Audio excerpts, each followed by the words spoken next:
Now that we have installed a browser and everything is configured, so now what we will do is like we'll start the WebSphere profile. So just go to IBM WebSphere App Server Profiles, and then from there you can go to the App Server profile, and within that you have a bin folder. So this basically is the folder where you can start and stop the items. Let me try to explain you the folder structure before we proceed here.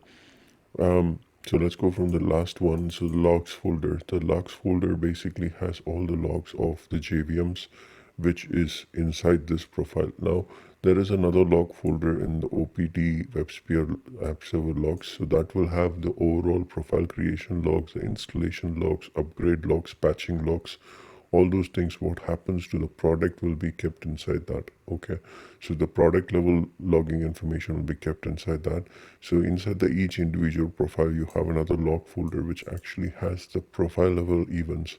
Like for example, if you have a node agent process, so you will have a node agent folder.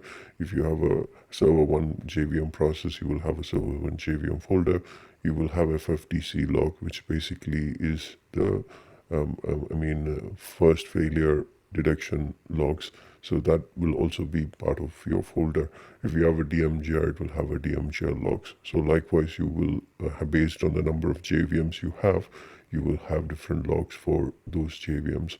And each inside each of these folders, you will have varieties of logs based on what you have enabled. By default, you will have system out, system error .log, and then you will have native error and native out log file. So these are the basic log files which you will find, and then you will find the two log files which gets created when you start the JVM, which is like start server log and stop server log. So these are two logs which will get created the moment you start working with the JVM.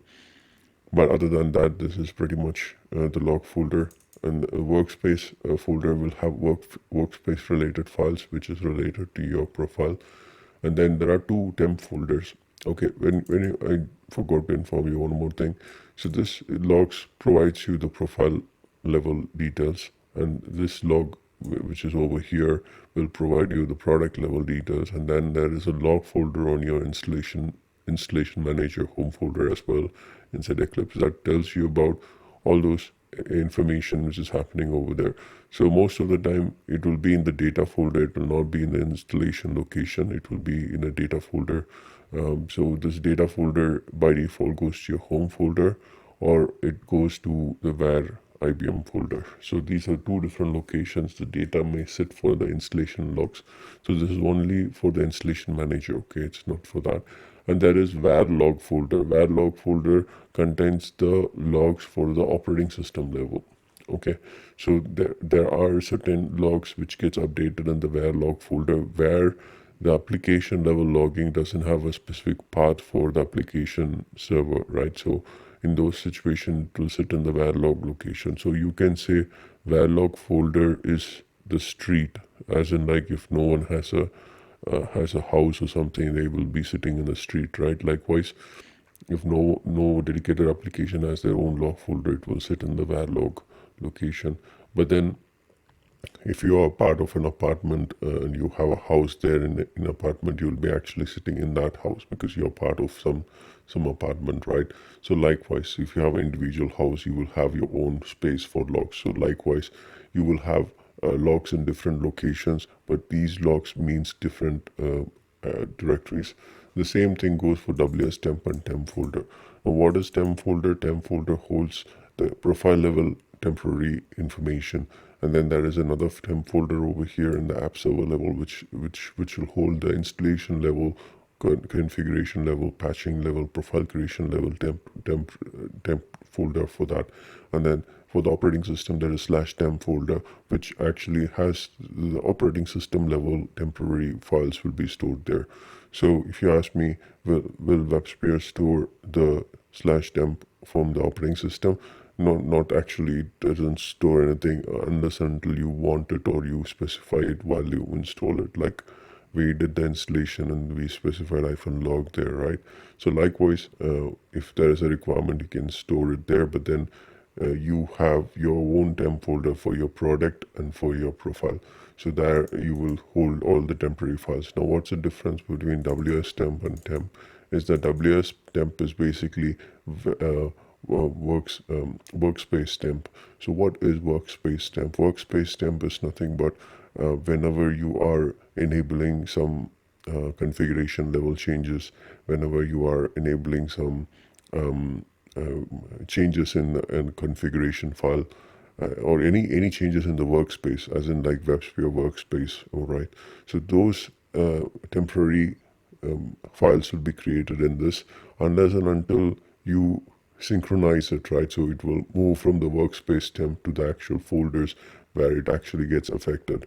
So that's the reason for having a workspace temp. So this basically is a temporary hold space for your workspace, as in like in terms of configuration of your WebSphere related components. But then the normal temp folder contains the details of those JSP related stuff, classes, and all those what has been compiled over in the memory for your application level stuff. Okay, so whatever the application related compilations or any kind of a coding which gets executed, so all those real-time data which is your application is using will be stored in the temp folder. All right, that's the difference between these two. And then there are other folders which you can ignore. Even I don't know the explanation or never used it. For example, a config folder is very important folder for us. It is like a very important folder. Why? Because it holds all the configuration level of details. Like we have the cell level, node level, server level, and the cluster level. So all these levels of configurations will be held in the config folder. Now there is another folder configuration. This shouldn't confuse with you, because the configuration, as the full name says, it is something to do with WebSphere profiles, default folder stuff. So it has nothing to do with you, though it is to do with the WebSphere level configuration. Another important folder is the bin folder, where you will have the execution files to start the JVMs under this particular profile. And then you have property folder, which has all the properties, and then etc folder has the default files for your plugins and other stuff, and your SSL related stuff as well, files as well. Installed apps folder is very important for us, because installed apps folder will hold the application which was installed on your computer. Installed on your profile. So when you're uploading the installation file, as in like ER file or WAR file from your desktop to the server for deployment, it will be stored in installable apps. And then once you have confirmed and you have saved the changes, it will go from installed apps to the installable apps to the installed apps. So this is the main important focus on these folders, and not much of other folders will be used extensively, but here and then we will be using other folders. But when we use that, I will tell you about those folders. So to start the JVM, use the starts. First inquire for the JVMs available. There are two different methods you can inquire for a JVM which is available. You can do a server stat - or a status - all. So this is one method of looking at the server configuration. Now what actually happens when you execute this command is that it creates a log file called server status.log under the log home folder, and then basically it inquires for all the service which is available. Now these servers, how it gets to know these servers are available, it will look for the config folder. It will go to cell name, node name, server, and then it will look for all the XML files there within the folder structure. So the moment it finds the server.xml for different server interfaces, it will tell you what is the server name which is configured and what is the status of the server. Okay, so it will do both the analysis and tell you, as of now it only finds the server 1, and it also finds the server 1 cannot be reached and it seems to be stopped. So which means that it is able to get you the server name with the detail. Another way to look at this is basically via logs. So if you see in the logs folder, if you see there are two servers over here, server 1, server 2. So that doesn't really mean that there are two servers, okay? Because what happens is, like, when you start the server with the server name, wrong server name, for example, start server.sh server 2, right? So server 2 according to this is not there, right? So we are starting the server 2 accidentally.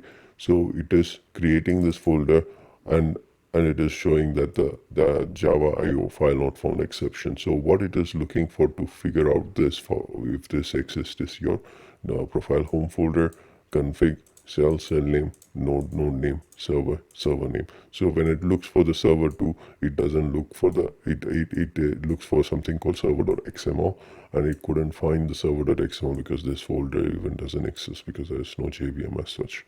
So always remember to use the server status tool to figure out the server information or the server configured information rather than any other different method. But logs folder will also tell you the JVMs created within that. But then as you can see that it is a trap, so you will get to fall in this trap. So just be careful about it. But mostly I'll get this information from two different methods, which is one is like server status.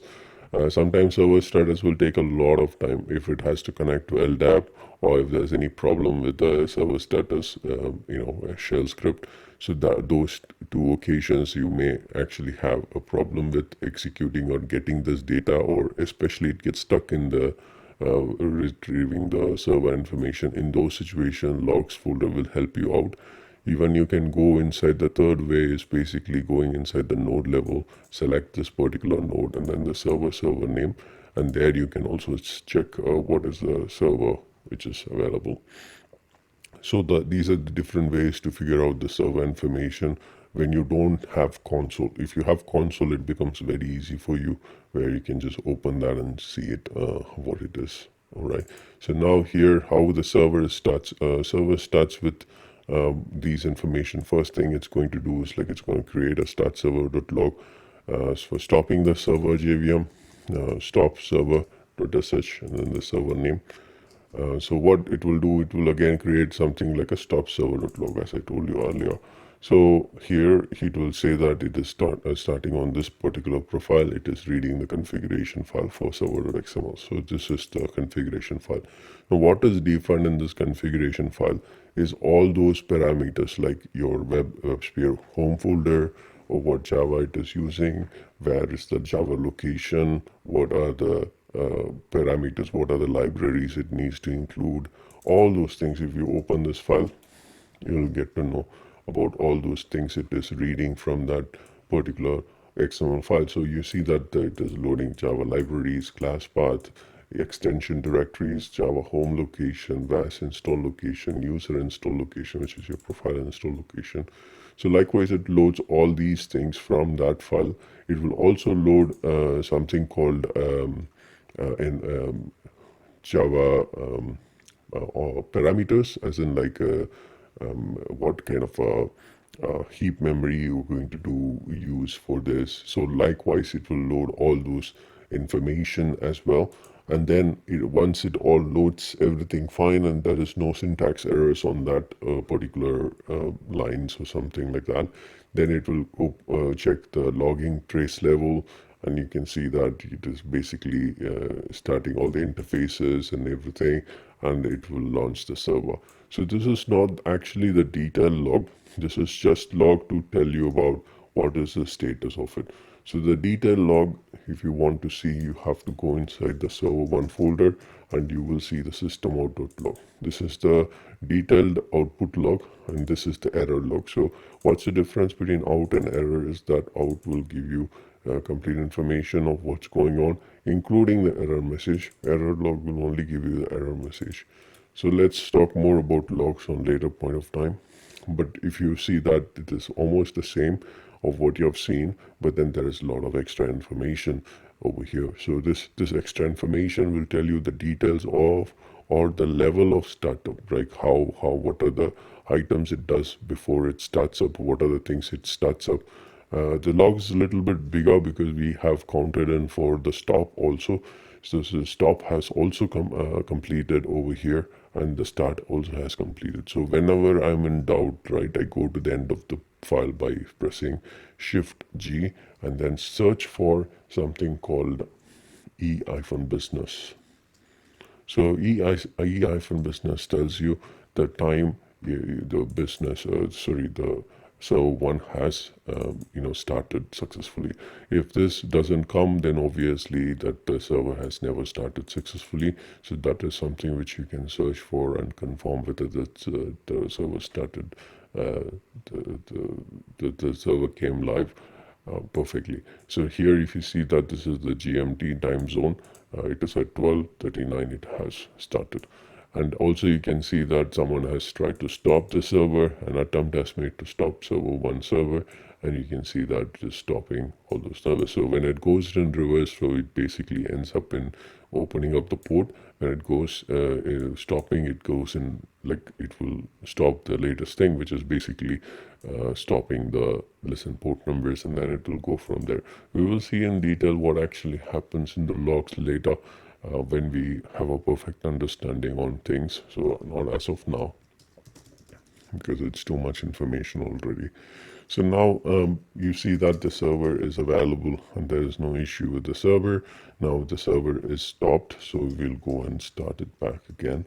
As it's a small server and it runs with the default application, it's not taking much time for it to start.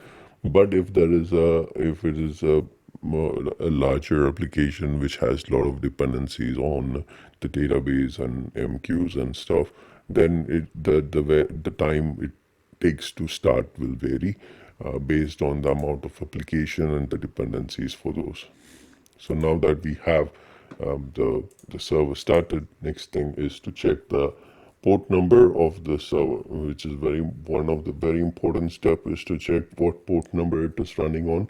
So right now we have two port numbers, as it is an application server standalone profile. You must have seen from the presentation earlier that if it is a standalone profile, it will have three different components of communication. One is the admin console, next is the WS admin console, I mean DMGR console, WS admin, and next one is the default port, default application port, where you will be able to browse the application which is deployed to it. So now to do that, to check that, we go to OPT IBM WebSphere application server, profiles, profile name, config, cell name, nodes, node name, and inside the node name, as I said you earlier, there is a file called serverindex.xml. Now the serverindex.xml is going to hold all your port numbers. So if you just go over there and search for admin, and you are going to small letter admin, and you are going to get the wc_admin host. So here wc_admin host is the HTTP port number, and wc_admin host secure is the HTTPS port number. So this is one thing which you need to see for accessing the DMGR port number. And what is for the default, I told you default, right? So you will see similar stuff like admin host, you will see default host and default host secure. So this is for browsing your application which you deployed on. Another one I told you about the port number, right? So if you search for let's go to the top, and then from there, so port number, you see that SOAP connector address, which is 8880. So this is also something you should remember, that the same file offers you the same information from this thing. So remember that this is for the server 1 JVM. If you have multiple JVMs, you will have multiple port numbers like these. So please make sure that you remember you will have one single configuration file, server index.xml, but then you will have multiple server entries within this file with the number of JVMs you are going to have. So as we are dealing with standalone servers, so we have only one JVM at this moment, so we don't have to worry about it. So server 1 is the only JVM's data which is going to be available. If there is more than one server, you will have server entries for the server 1, so you can search via server entries and see how many number of server entries are there. As of now, there is only one server entry, which is the opening tag of server entry and closing tag of server entry. So in this way, we are able to see there is only one server hosted here, which is the server 1, and the port number of that admin host is very simple, it's 9043, and for default host it is 9443. So this is something you should remember before you go ahead and browse it. So put in the host name, make sure it is https:// the host name colon 9043/IBM/console. Now, what is IBM/console? This is called the context root. Can you browse the console without this? No, you cannot. You will get an error message when you do just an enter over here. It won't recognize anything. But the moment you give this, it will know what is the context root it is trying to connect to. It's quite weird that it didn't understand the host name. Let's try pinging www. Okay, so seems to be working fine, but then I guess it is configured in localhost. I believe it is running in localhost, so let me try localhost and see if it works. No, it's not working, so let's do a net/-an grep of 9043. See if that port is listening. That port is listening fine. There's no issue with this port number. So this is one command where we can check whether this port number is available or not. So 9043 is not working. So let me reconfirm it if this is the right port number for admin host. So let me see over here, admin host 9043, admin host. It looks like that's the port number, but it's not working. So let's see what else we can do.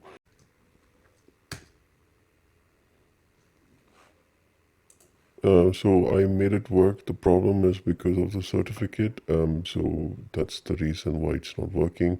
So to fix that issue, just go over here on the three dots and then click on settings. And here you need to go on privacy and security and select security. And here you need to give this no protection.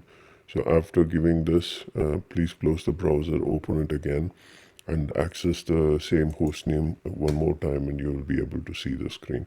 So right now, just click on advanced, and then click on proceed with VAS host 1. So the moment you enter that, you are going to receive the WebSphere administration console. So just give VAS admin and then log in.